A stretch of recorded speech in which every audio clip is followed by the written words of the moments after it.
ஓர் பிச்சைக்காரன் தினமும் ஒரு ஆலயத்தின் வாசலில் பிச்சை எடுத்து உணவு அருந்தி வந்தான்.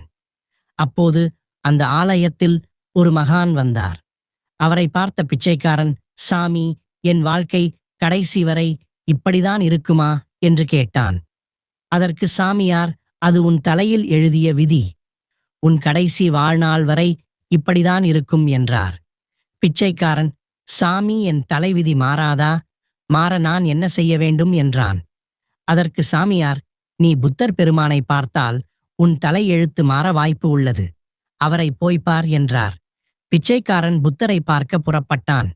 வெகுநேரம் ஆகியதால் இரவு ஓய்வு எடுக்க ஒரு செல்வந்தர் வீட்டின் கதவை தட்டி, ஐயா, இன்று இரவு இங்கே தங்கி ஓய்வு எடுக்க அனுமதிக்குமாறு கேட்க, செல்வந்தர், நீ எங்கு செல்கிறாய் என்று கேட்க, அதற்கு பிச்சைக்காரன் நடந்ததை சொல்ல, செல்வந்தரும் அவர் மனைவியும் எங்களுக்கு ஓர் உதவி செய்ய வேண்டும் என்று கேட்க, பிச்சைக்காரன் என்ன உதவி வேண்டும் என்று கேட்க, அதற்கு செல்வந்தரும் அவர் மனைவியும், எங்களுக்கு ஒரு பெண் உள்ளது.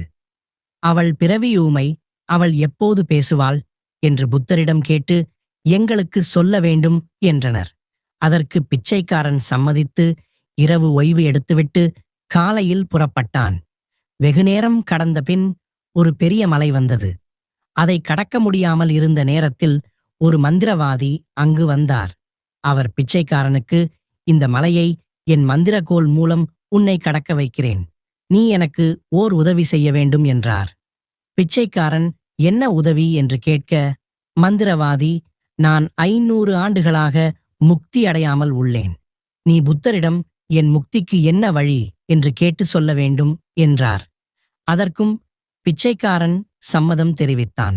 மந்திரவாதி மலையை கடந்து பிச்சைக்காரனை விட்டு சென்றார். மீண்டும் நடக்க ஆரம்பித்தான் பிச்சைக்காரன். அப்போது ஒரு ஆறு வந்தது. இந்த ஆற்றை கடந்தால்தான் புத்தர் இருக்கும் இடத்திற்கு செல்ல முடியும். ஆற்றை கடக்க என்ன செய்வது என்று நினைத்த நேரத்தில் ஆற்றில் ஒரு ஆமை வந்தது. அது பிச்சைக்காரனிடம் விசாரித்து, அதுவும் நான் உனக்கு உதவி செய்கிறேன். பதிலுக்கு நீ புத்தரிடம் எனக்கு பறக்கும் சக்தி வேண்டும். அதற்கு நான் என்ன செய்ய வேண்டும் என்று கேட்டு சொல் என்று ஆற்றை கடந்து பிச்சைக்காரனை விட்டது. பிச்சைக்காரனும் ஒரு வழியாக புத்தர் இருக்கும் இடத்திற்கு வந்தடைந்தான். புத்தரை பார்த்து ஆசி பெற்றான். புத்தர் என்னிடமிருந்து உனக்கு வேண்டியதை கேள் என்றார். ஆனால் 3 கேள்விதான் கேட்க வேண்டும் என்றார். பிச்சைக்காரன் யோசனை செய்தான். நாம் 4 கேள்வி கேட்க வேண்டும், புத்தரோ 3 தான் கேட்க வேண்டும் என்றார். என்ன செய்வது என்று புரியாமல் யோசனையில் இருந்தான். சற்று நேரத்தில் ஒரு யோசனை வந்தது. பிச்சை எடுத்து நம் காலத்தை ஒட்டிவிடலாம். ஆனால் அந்த 3 பேர்களின் பிரச்சினையையாவது தீரட்டும் என்று எண்ணி 3 பேரின் பிரச்சனையை புத்தரிடம் சொல்லி அதன் தீர்வையும் தெரிந்து கொண்டு திரும்பி வந்தான். முதலில் ஆமை என் கேள்விக்கு புத்தர் என்ன சொன்னார் என்று கேட்டது. அதற்கு பிச்சைக்காரன், உன் ஒட்டை நீ கழட்டி எறிந்தால் உனக்கு பறக்கும் சக்தி வரும் என்றான்.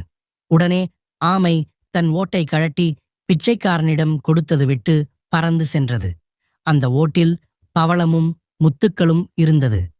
அதை எடுத்துக்கொண்டு புறப்பட்டான். மந்திரவாதியை பார்த்து, உன் முக்திக்கு நீ செய்ய வேண்டியது அந்த மந்திரக்கோலை விட வேண்டும் என்றான். மந்திரவாதி அந்த மந்திரக்கோலை பிச்சைக்காரனிடம் கொடுத்துவிட்டு முக்தி அடைந்தார். மீண்டும் புறப்பட்டு செல்வந்தரை சந்தித்தான். செல்வந்தரிடம், உன் மகள் எப்போது அவள் மனதிற்கு பிடித்தவனை பார்க்கிறாளோ அன்று அவள் பேசுவாள் என்றான் பிச்சைக்காரன். மாடியிலிருந்து இறங்கிய செல்வந்தரின் மகள், அப்பா, இவர்தானே அன்று இரவு வந்தது என்று கேட்டாள். செல்வந்தர் தன் ஒரே மகளை பிச்சைக்காரனுக்கு மணமுடித்து வைத்தார். அன்று முதல் அவன் ஒரு செல்வந்தர் மற்றும் மந்திரக்கோல், இதை தவிர பவளம், முத்துக்களும் அழகான மனைவியும் அமைந்து சந்தோஷமாக வாழ்ந்தான்.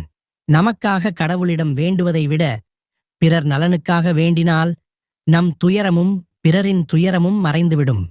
அதேபோல் கடவுள் நம் தலையில் எழுதிய விதியை அவரால் மட்டுமே மாற்றி எழுத முடியும். நம்மால் விதியை மாற்ற முடியும் என்று எண்ணி வீதிக்கு வராமல் இருந்தால் போதும்.